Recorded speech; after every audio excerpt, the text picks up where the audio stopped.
We know that there's been containment and mitigation efforts put into place right away. We know that both the federal government, Natural Night and the government of Yukon has done water sampling. I think, again, it's really important for media and others to be very disciplined with their information. And so I'm not going to speak to what potentially can happen. I'm telling you what I know now. I know now that there's been containment. I sat with subject matter experts 2 hours ago, and I know that we're sampling water, and we should have those samples back by early next week. And we feel that there's been strong containment done. The mine's owner has said little about what's happening at the site. The company has not responded to repeated requests for comment. How does a community alleviate homelessness? That was the question asked at a public roundtable discussion in Yellowknife yesterday. It comes at a time when shelters in the city say they're nearing a breaking point after dealing with months of overcrowding and violence. Sarah Kremilowski was there. So these are a little more spacious. That room will take about 12 or so. And then as it gets later in the night, we've got people sleeping in the hallways here. The Salvation Army has been close to double capacity for months.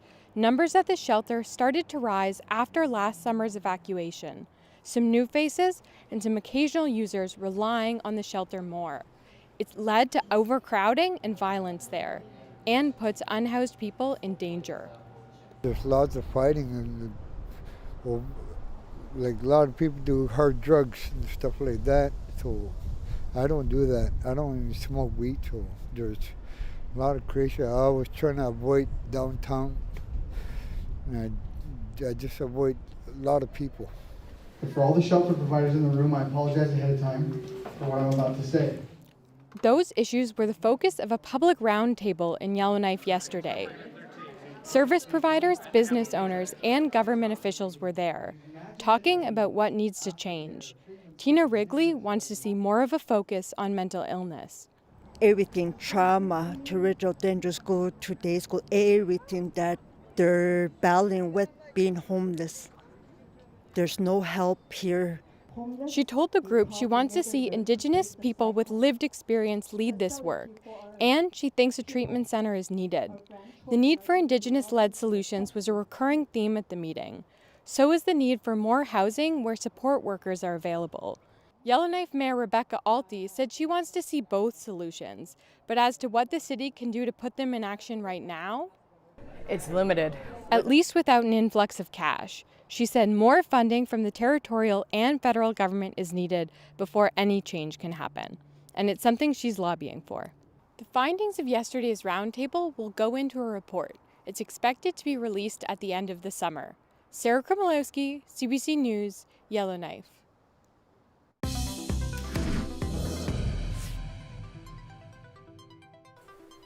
All 127 students in Aklavik now have brand new bicycles. They're from the Aklavik Education Authority, and they come with a small caveat. Des Loreen explains. All those bikes take up a lot of space. It took 3 boats to bring them in from Inuvik to Aklavik. It all came together quickly. Just 3 weeks ago, the Education Authority decided to buy a bike for every student in school. And now they have them. But they had to promise to have good attendance when school starts up again later this year. And it was just taken over so well. And we're really hoping that September, we're all going to be working together to increase our attendance in Aklavik. The bikes were handed out to families earlier this week. Local Gwich'in and Inuvialuit governments and various organizations helped pay for the costs.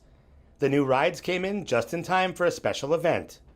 And I know that they're having a bike rally for Canada Day. So, every kid in the community is going to have a bike to ride on. So they were very, very excited. It's really been a team effort, and I'm really, really proud to be part of it. The kids will now have lots of time to ride. They celebrated their final day of school yesterday. Des Loreen, CBC News, Inuvik. June is National Indigenous History Month, and all month we've been sharing stories done by our colleagues at CBC Indigenous that highlight First Nations, Inuit, and Métis trailblazers. Tonight we have the first part of Albert Stock's story. He became the first Indigenous person to climb the Eiffel Tower in 1990. Geneseo Deer has more, but first a warning, there are a couple of swear words in this piece. I went to France and I climbed for the challenge. I did it for all the Native people across North America, as well as the ironworkers in the world. It just was something that was just beautiful to do.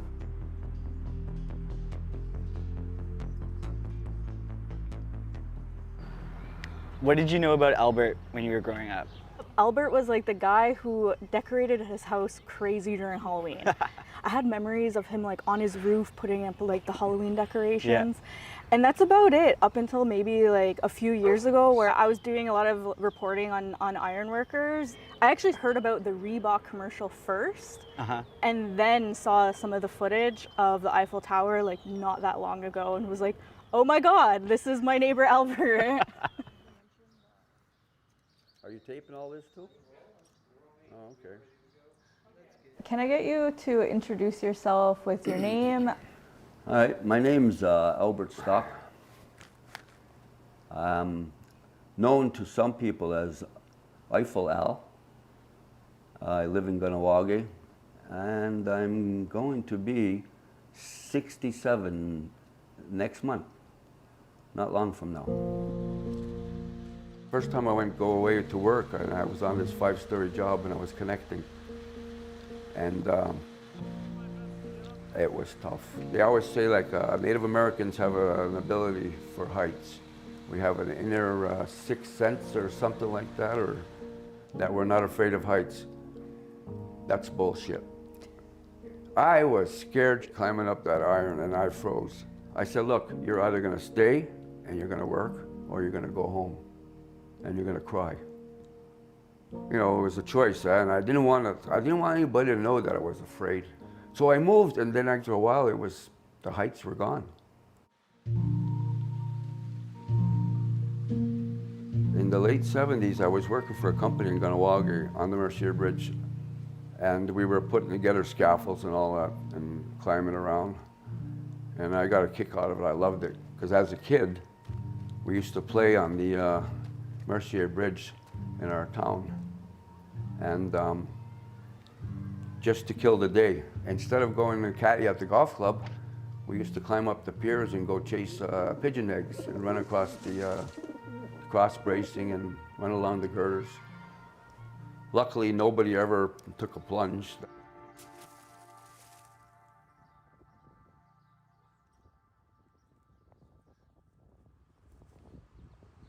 The idea that Indigenous ironworkers lack this fear is actually a stereotype. It came out of a couple of articles that appear in 1949 and 1952 in the New Yorker magazine and National Geographic. The connection is that American media was portraying these Indigenous ironworkers as kind of being like fearless warriors, what ultimately is a stereotype and a myth. Certainly, that doesn't take away from the bravery that it takes to be an iron worker, to put your life on the line.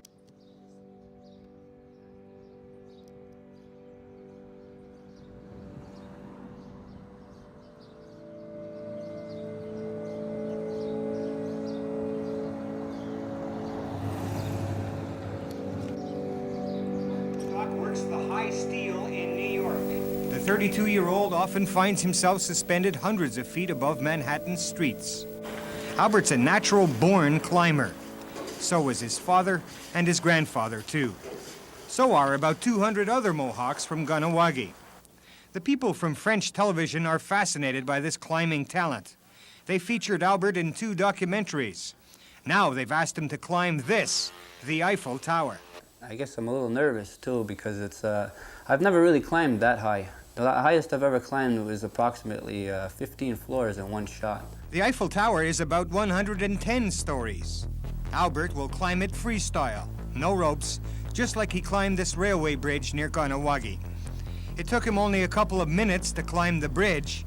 He says it may take 4 hours to climb the Eiffel Tower. It's not for the faint of heart. It's not the heights that really bother people. I think it's the fear of falling. It's not the fall And it's that's not the gonna fall hurt that'll you, hurt now, you, it's the sudden stop. Albert admits he's a bit of a ham, but that part of his personality only makes him more attractive to French television viewers. Guy's in shape. Rafi Show, CBC News, Ganawagi. They said he looked like Sylvester Stallone. There's this one that was about when you were in Paris. Bâtisseur de gratte-ciel est venu voir la grande dame de fer. It's like a giant ladder. What was it like when you were, climbing it? Take me back to what it was like. Oh, it was great. I was an adrenaline addict. I loved like doing crazy stuff and all that too. And at the time there, I was at the peak of my life, more or less, and 33 years old. I didn't see a problem with it. I just was like, I'm gonna go there and do this.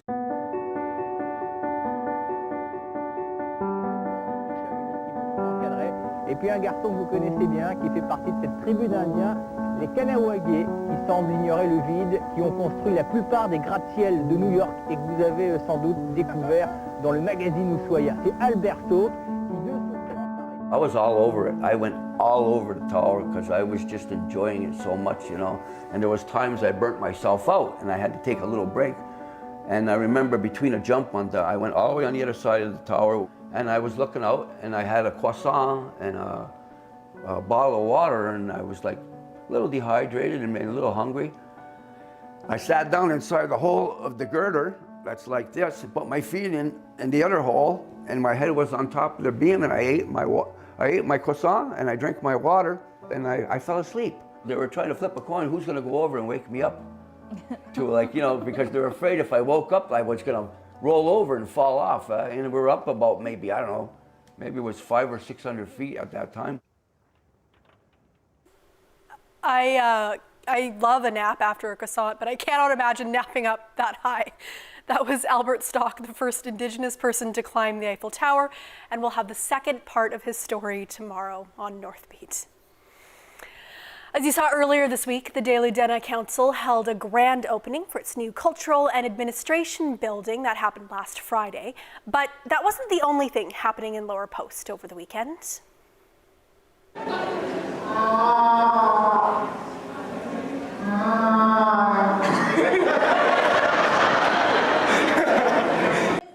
The community also hosted a moose calling competition. Contestants did their best to impress a panel of expert judges, including Federal Immigration Minister Mark Miller and Daily Denna Council Deputy Chief Harlan Schilling. The competition ultimately came down to the two people who both got perfect scores from the judges, but it was Adrian Porter who ultimately emerged victorious after a tiebreaker round. Porter says his trick to doing a good moose call is simple. Well, my secret is I do a lot of moose hunting, and I actually record the moose. I hear them, and I record them in my head, so I know how they actually sound, and I keep that with me. So I know how to call the moose out and stuff, bull or cow. Porter was also one of the dozens of people who took part in the weekend's hand games tournament.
And that is Northbeat for tonight.